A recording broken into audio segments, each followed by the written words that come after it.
Welcome to the True Love Secrets Revealed online series. Today we have PJ with us. I am so happy to have him here. This is my second time interviewing him. He was part of our, I believe, first summit, and it was beautiful. The ladies were sending me messages of how much they loved his talk, and it's just the people that follows PJ are very unique. They are amazing. They're very loving and kind, and they are all about self-development. So enough of that. Let me say a little bit what PJ is about. Actually, you should go to his website, pjswisdom.com. It's going to be on the link because he has so many accomplishments and praise, and he's so experienced that for time purposes, I'm just going to say a little bit, but I don't want you to miss on everything he has to offer because this man rocks. He's brilliant. So he's an award-winning, highly recognized international speaker, coach, trainer, and a leading authority on resilience and overcoming obstacles. He's the go-to mindset advisor for many company executives, entrepreneurs, professional athletes, actors, military, law enforcement personnel, and more. Welcome, PJ. So happy to have you. Thank you so much. I'm always glad to be here with you and always excited to share a little ideas or wisdom for ladies who are looking for love. Yes, I know you have so much wisdom. Today, I would like to talk a little bit about dating. I am always tempted about asking you about resilience because I think resilience is so important in dating and in life in general. I mean, it's so important. So I am not sure. I'm going to leave it up to you if you want to talk about resilience and why it's so important to develop that character trait when we are dating, or if you want to go to the nitty gritty and go on the how-tos for dating. I know you have amazing insight. You have amazing insight on everything. So I think I'll be humble this time and put it on your court. I won't pretend I know what to ask. Well, we'll play together, right? So we'll Yeah. just have a great dialogue and conversation. So let me just jump in with a quick idea. Like so many times, we as people would love to be in a relationship, but we quit, or we get afraid, or we run away. And so these demonstrate a lack of resilience, right? What happens is the resistance happens, and that resistance can be, I'm scared, I'm worried. What if they judge me? I don't like what I look like. And so what happens is we put all of the attention into the resistance and we don't put it into the resilience. And resilience is born from commitment. So what are we actually committed to in those moments? We're committed to being safe by hiding out, by not dating because we're afraid to be judged, and by just playing small because what if somebody actually sees how amazing, wonderful, and loving I really am? And so, but I've shared that with people before and I've been shot down. And so I'm just going to stay over here and be safe. So I'm committed to safety instead of, no, I actually really want to be in a healthy, happy, loving relationship where there's laughter and there's friendship and there's intimacy and there's connection and there's safety. And this is what I'm committed to. And when we change our commitment, the level of resilience goes up equally. And so how committed are you to getting what you really want? And if you really are committed to getting what you want, what areas of your life will that start to impact? Will it impact your psychology? Will it impact your ability to communicate? Will it impact your ability to resolve and solve problems? Will it impact your ability to be patient and attempt at greater understanding? Will it impact your what you eat? Will it impact how you go out? Will it impact whether or not you do meditation? Will it impact? What does it impact? It depends on what you're actually committed to. Fear or a life filled with love. I love it. I love it. It always goes down to that to me. It's either Yeah. fear or love. It's either fear or love. We are either motivated by fear or by love. I really like what you said, and I think it's going to be so useful because it's a big, big distinction. Sometimes we don't understand that that whatever we are committed to, we are going to get results in that area. So you explained it beautifully, and you know, I guess we are all. That is the fight that we are all at different levels trying to win. Is which voice I'm going to be listening to, is the fear or the love, and we are here to help you, to give you a fresh approach, and just to support you to choose love over fear. Yeah, I Because love love, right? I love love. And I want people to recognize that virtually every emotion is a motivator, except apathy, right? We always ask, well, what's the opposite of love? And some people say hate or anger or fear, right? But love and hate and anger and fear are all motivators. They motivate you to take some kind of action or inaction, one way or the other. Apathy, though, is like, I just don't really care, right? But the question is, are people actually really truly apathetic when they say they don't care? Or are they actually just covering fear with that blanket of apathy, right? Like a disguise of apathy. Oh, I'm pretending like I don't care. I'll bet you actually really do care. I'll bet you're just scared of getting rejected. I'll bet you're scared of being hurt.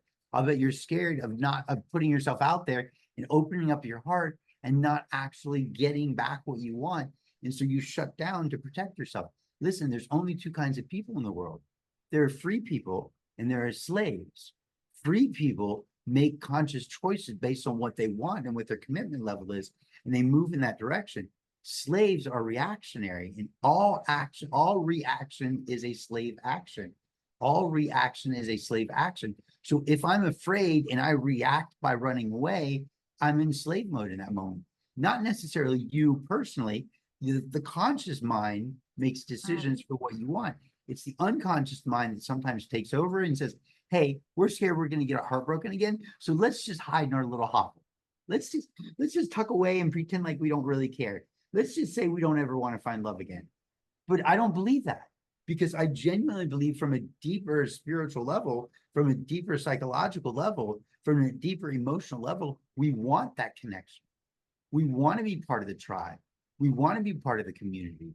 We want to be wanted. We want to be loved. We want to be accepted. We want to have friends. We want to have that connection. We want somebody to understand us. We want to be brought into the whole, not out here separated in part. Even if you're an introvert, even if you're a deep, deep, deep introvert, it probably is nice to occasionally have one or two really close people that get you and understand you, that you can spend a little time with. And then if you need to retreat back to a little hideout for a little while, that's okay too. But most people aren't this bad of an introvert, right. So all reaction is a slave action. And that means you, the conscious you, is a slave to what the unconscious mind is doing to you, saying, hey, that's scary. Don't do that. Let's do this instead. Let's just hide. Right. Oh my goodness. So many things are popping up for me. I really love what you said about that the opposite of love is not hate. I love that. It's a great distinction as well. And I also want to say that you and I know that our audience, they are not in that level. They are not apathetic. Is that a word in They're not English? apathetic. Yeah, that's right. Apathetic. If Yeah, they are here, they are listening, you are good. You are good. You are not yes. apathetic. You are good. And then the other thing that I really wanted to collaborate a little bit, if I may, is what you said about, being slaves. I remember, I was just thinking in my head, I remember when I was in my 30s and I thought I was making a lot of decisions based on, look, I have a song for every decade of my life. So the song of the 30s was I Did It My Way, the Robbie Rosa version. I even had my singer. It wasn't the Frank Sinatra version. And that was it. That was me, I did it my way. In my 20s, I came by myself to the States, and I did it my way. And then doing the work, deeper work, trying to break free from constraints. I realized that a lot of decisions that I have made on my early 30s were, I call it trauma informed, but it's also the same. I think it relates completely to the concept that you are saying from a place of slavery. I Yes. thought I was being free and playing on my sovereignty, but actually I was acting from fear, from all the barriers in my unconscious mind. So I think that is a very important work to do, to ask ourselves. Again, it's coming from fear or it's coming from love. Yes. And it's a beautiful North Star. It's such a simple tool, Yes. but it's so powerful. I So, love. so then the question becomes, right? If any of us realize, okay, hold on, I'm coming at this from fear. That means I'm not in control. My brain is controlling me. What do I want instead? So we want to take that opportunity to look at the contrast of what I feel like I'm being forced to do or forced to feel. And I don't want to feel this. What do I want to feel instead? And when you shift that, you go, I would rather feel this, then you can shift into that feeling in that moment. And many people are going to say, well, that idea of turn that frown upside down, make it your sad face into a glad face, right? And so instead of doing that, sometimes people have to go from negative and hurt and scared and afraid to neutral. So let's shift our brain into something neutral. Let's just neutralize it. Literally think about something else. I remember one time getting in a conflict with I don't know how long ago this was, close to 15 years ago, probably, with a boss that I had, brand new boss. And we had a disagreement on something that she was telling me I was doing wrong, but I was actually trained in it and she wasn't. And so I went back and looked, and sure enough, I was doing it right. Somebody's at my door. But we're going to keep going. So on the way home, I was studying the mountains. I live in Tucson. I was studying the mountains. They're Beautiful. pinks and purples and reds and blues during the sunset. And I was on the way home and I was studying those. And instantly, all the stress and suffering and struggle just left me, right? It just settled. And when I finally got home and I got out of the vehicle, I was just like, oh, I can breathe again. Like I'm not angry and hurt and upset because I consciously knew that I need to neutralize my brain. And then as soon as I neutralized my brain, I was able to shift and think positive thoughts about her again. So it's the exact same. If any of the ladies that are listening feel like they're in reaction mode or they're in fear mode or they're making decisions based on like just keeping themselves safe, if they go, no, I don't want to feel this anymore, I want to feel this other thing. If they don't have the ability to shift to the other thing quickly, neutralize, think about something completely different. When you neutralize and you go, okay, actually, now I feel like I can make that next step over, then start thinking about the positive again. Don't just think about it, feel it, right? Because when we feel it, feelings are what initiate the action. And so once I feel it, then I go, oh, my emotions drive my actions. And so which actions do I want that are getting me the result that I want? Well, if there's a particular result I want, then I have to behave in a particular way. I have to do certain actions. So that means I have to control that emotion. And how do I control that emotion?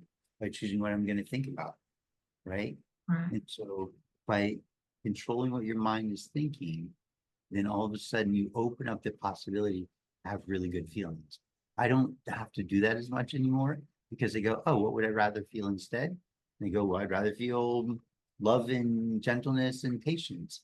And I go, oh, well, I've felt all those before. So let me just turn those on right now. We literally have the ability to control our emotional state. And if anybody's watching you, your eyes sparkle when you talk. You have such joy in your heart that comes Wow. out through your eyes. And so when we have that sparkle in our eyes, we have that joy in our heart, we have that lightness to our step, we're more attractive to other people, right? And there's a greater connection. So you're not faking it till you make it. Instead, you're becoming it, right? Instead of being like, oh, I feel all sad and stuff, but I got to put on a happy face, right? That's so fake. It doesn't feel real. What if instead you neutralize the negative and then you open up to the real, genuine feeling of the positive? And then all of a sudden, people felt it too. When you feel it, others feel it. And when others feel it, they're going to will attract like. Do you want to attract somebody who's sad and depressed and down? Or do you want to attract somebody who's vibrant and energetic and loves life as much as you do. Not just you, Natalia, but your audience, everybody who's listening. Yeah. Thank you. Thank you. I love it. I love what you said. And if there is anybody there that is a little bit resistant of this idea of us having control over our thoughts, I doubted. But what was coming up for me when you were talking was um, people have been doing it forever, because what praying is, you are in a yucky place. Let's say I don't know, somebody has, back in the day, they had a sex addiction and they wanted to have sex with some married women, and that was forbidden. It is still today. Well, not as much as before, but anyway, let's not get there. And they would pray. So the prayer was a way to get control of those thoughts and neutralize them, and then follow the guidance of the teacher in any religion or culture. I think that is a norm, that there is a praying time, there is a meditation time, there is a time when you talk your problems or your worries away, and then you shut up and listen. And that's so I think it's as old as people, probably. Yeah, and to add to that, to maybe make it a little bit more relevant to the ladies that are listening, Yes, please. there is the same principle, which is I want to feel better, but I just can't stop thinking about this one thing. I want to feel better, but my mind just keeps ruminating on all the things that I don't like about myself, right? And Wow. so the problem is that their unconscious mind doesn't want to release control of the conscious mind to choose to feel better, because they're afraid that if they feel better, they're not going to be in control of the negative pieces. So they want to clamp down on the thinking and remembering the negative, so that if they hold on to the negative, they remember the negative, they won't put themselves out there and get rejected. So let me just keep remembering how ugly I am. Let me keep remembering how not unworthy I am. Let me just keep remembering like how undesirable I am. Let me just keep remembering that I don't matter in this world. Because if I hold on to these things, then I don't put myself out, and I have the potential to break my own heart or get my heart broken. But as long as you hold on to these, this is what you're committed to. And if you're committed to the fear and the sadness and the worry, and I'm not valuable, I don't matter, nobody cares for me, I'm not desirable. If this is where your commitment is, you're going to be incredibly resilient against the positive emotions and actually putting yourself out there. You're going to resist. So resilience and resistance are sometimes opposites, and sometimes they're collaborating energies, and sometimes they're the same thing. So if I'm resilient against the positive, then I'm resistant against the positive. So I'm holding fast to the negative and the lack, and not being good enough, and not feeling worthy, and not feeling loved, and not feeling cared about, and not feeling like I deserve. This is where I'm going to put all of my attention. This is where my resilience is going to be. This is where my strength and my power is going to be. This is where my weight is going to be. It's exactly like trying to pull somebody out of the swimming pool. If I reach down and pull somebody out of the swimming pool, and I give them my arm, and they reach up and grab my arm, if they don't want to come out, I can't pull them out. But if they want to come out, they're going to come out fairly easily, because I'm going to pull them, they're going to pull with me. And so collectively, we're going to get out. So what happens is, if we get stuck here in the negative and we want to get into the positive, sure, we can pray. Sure, we can meditate. Sure, we can journal. Sure, we can neutralize, right? We can do all the things that you and I have talked about already. However, if they're committed here, this is just an anchor at the bottom of the ocean that's locked underneath a giant rock, and they're never going to be able to get it done. So they have to be willing to cut the cord, release the chain, untie the rope, anything. It's not the anchor, the sadness, the negativity, the fear that's the problem. It's the belief in it. It's the attachment to it. It's the buy-in to it. It's the fact that they make it be real instead of, oh, that's just a thought. Is it actually real? It's just a thought. Oh, I get it. It's just a thought, but is it real? Well, it's a thought that makes me feel a particular way, right? But is it real, or is it self-imposed? Not from the conscious mind, but from the unconscious mind that's designed to keep you safe. And so it's going to hold on to that negative, because if it lets go of the negative, you could be out here and like open up your heart, and you could be enjoying yourself, and then you could get shot down, and then it goes bad again. And we don't want that. So it's going to hold tight. So this has to mean that you, the person listening right now, has to say, no, I don't want to feel this way. I don't want to feel scared. I don't want to feel limited. I don't want to feel unworthy. I know who I am. I know what would I bring if I was in a really, truly healthy, loving relationship. I know who I really am. I know what my heart really wants to do. I know how I'd like to communicate. I know that I want to be patient. I know that I want somebody to be patient with me. I know that I want this intimacy. And so this is what I'm committing to. And the energy level goes up, and we talk about frequencies, right? Raise your frequency, raise your vibe, right? And that's what excitement is. Excitement and joy and love and patience, they're all higher vibe energies. And if we go, no, I don't want to feel this anger. I want to unattach to this anger that's holding me down and drowning me and keeping me unhappy. I want to lift up. I want to send up the hot air balloons, baby, right? I want to rise up. And so I can see everything and I can express myself fully. And this is where the love is. And the only way you're going to get here is to choose a different commitment. Am I committed to fear? Right. And safety, or am I committed to love and opportunity? Yeah. Wow. Thank you so much. Thank you. But it's like addiction. You use sex addiction. Cigarettes are the same thing. Food is the same thing. Television is the same thing. They're all just addictions. And so if we say, well, I say that I want this, but I'm giving all the attention to the cigarettes. I say, I want this freedom, but I'm giving all the attention to the fear, right? Until you go, no, I don't want to smoke that cigarette. I want to be here. No, I don't want to eat that food. I want to be here. No, I don't want to be sad and alone on a Friday night. I want to be here. Right. Until we make that change. And PJ, sorry to interrupt you. No, I get excited. You got to interrupt. I'll tell you what's coming up for me, because maybe you can help the ladies a little bit with this.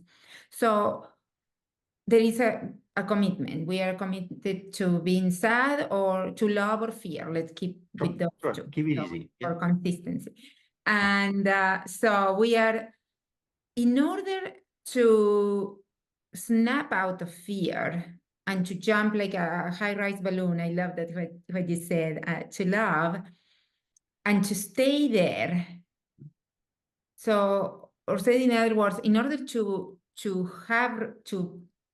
reclaim our resilience, because I think we do have it innately in us, there are going to be some kind of character traits that they are going to have to build to stay there. Don't you think? Absolutely. So what do you think well, resilience could be one. What other character trait you think it's important to build in order to feel the fear, do it anyway, but then remain safe there? Because if somebody just how am I thinking? If somebody just grabs the arm and jumps out of the water, but if that person has been in water her whole life and it's her comfort zone, she may be wobbly on firm terrain. Her skin may get burned by the sun because she hasn't been out there. So she will have to learn to put sunblock on, and to get shoes so she doesn't get maybe some glass on her foot, something like that. So what are the kind of character traits that are important, mostly geared towards love and dating and relationships, that will be important for them to learn? So it's actually a perfect question, because the free gift that I'm giving is my 117-page ebook called 5 Ways to Date Yourself and One Big Reason Why. Why you should. And so the question really comes down to, how does a woman identify the true her and live in that true her, instead of identifying the fear self and believing that to be the truth? Okay. And so one of the ways, and this is in the book, is that you really want to be able to say, this is what I like, and be able to stick to it. No, I don't like that. Yes, I love this. I'm not okay with that, but I'm interested to try this new thing. And so when they absolutely know who they are, and by knowing who they are, what we're talking about is not just things that you like, but we're talking about things that you truly believe in. We're also talking about your value structure. What do you value? Like if you ask me, well, what are some of your greatest values? Almost always kindness comes out first. Well, if kindness is one of your greatest values, then if you're over here in the fear, you're not actually being kind to yourself. Oh, but I'm kind to other people. Sure. But you want to be kind to yourself, and you want to ensure that you're only letting people into your life that are kind. So you want to be able to stop for a moment and go, well, what are my values? What is important to me? And just keep asking yourself, what's important to me in a relationship? What's important to me in a relationship? Write them down. I mean, it won't take long, right? Well, what's important to me in a relationship? This, and this, and this. What else is important to me in a relationship? This, and this, and this. What else is important? Keep doing the what else is important to me in a relationship. Change it even to say, what else is important to me in a loving romantic relationship or a deep emotional connected relationship? What kind of relationship do you want? Because when you define the kind of relationship, you're instantly revealing some of your values. And so then what you're doing is you're ensuring that you are these things, you are conveying these things in the world, but you're also only allowing those kinds of things into your life when you start dating. Because what happens is women's standards should be up here, but they're often way down here because they want somebody in their life so bad that they're willing to accept less than best, right? But remember, the other thing that you want to do is if you want somebody who's, got all these beautiful qualities, then we also want to look at ourselves and say, okay, do I have those qualities? And if I don't, how do I include those into my everyday life, in my relationships? How do I make them, or not make them? Let me change it. How do I release them? How do I unlock them? Because they're already in you. The question is, what's been holding them down? What's been like a big wet blanket that's keeping that expression of your truth? So make sure that you've got those. And then when you go, well, if I want this kind of person, what would they want from me? How would I want to show up? This again isn't becoming somebody new. This is going, oh, well, let me find it inside of me. Let me see what's been holding that expression of truth and love and kindness and patience and generosity and understanding down. Let me release the things that are holding me back and open up. So it's just about finding your values and then identifying, oh, am I living by those? And then not only that, it's also ensuring that you're putting the standards out there that says, well, this is actually what I'm looking for. And the reason that I'm good enough for this is because for a man like that or a person like that, I'm going to show up in these ways also. So really sit down and take some notes on what's important to you. What is it that you're looking for? And do you have those features yourself? And then also, if that's what you got, what would you give? You got to have a list of what you would give.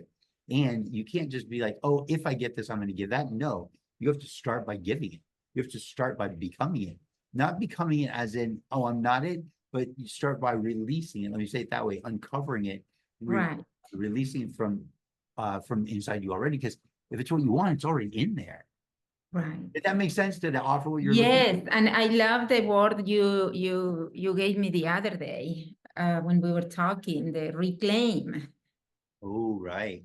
Talk about that. Why don't you talk about that? Why did you like it? What does it mean to you? Well, I mean, like what you were saying, like we already have it. It's just a matter of unlocking it or reclaiming it. Yeah, I actually like it too, because if we look at the difference between uncovering it or revealing it or releasing it, that's one thing, right? If I release it, sure, there's a sense of freedom there, but right. reclaiming it is like, hey, no, this is mine. I'm empowered with it. Yes, Yeah, yes. I'm empowered with it. I'm imbued with it. I It's like that do queen it. energy. Yes, it's like queen energy, right? Absolutely. And Yeah, a woman is never going to be in her queen if she's afraid. absolutely not. You're A, so right. a queen is the person who stands in that presence and is still, even when there's chaos around, Right. right? And that only happens for anyone if their mind is quiet And one of the ways that we can get our mind to be quiet is when we're like in the chaos of our mind, we're in that mental maze, we're worried about what we're going to say, we feel like we're tripping over our words. Instead, take a moment, shift out of your brain, feel your face, feel your head, feel your neck, feel your chest, feel your back, feel your shoulders, your arms, feel your body. Let everything, all the energy and attention settle in your body. And we can go deeper than that, but if you let it settle in your body, and you let it settle into your emotional center in your body. So head to body, body to emotional center, and then in that emotional center, you let it express out. You feel it, so that as you communicate with others, they feel it also. This is a way of getting out of your head and being in a sort of stillness. There is another step in there, but if we can get the ladies to get to this place, it's fantastic. Because the mind will get quiet and the heart will open up, and they'll be more authentic. They'll reclaim that emotional power. They'll reclaim that queen energy. Oh, I love it. Thank you so much. So the gift that PJ is talking about, it's going to be on the description box. So you should have to click and then get it. And it's going to guide you to his website, and he has a YouTube channel also. And it's all branded the same, PJ Wisdom.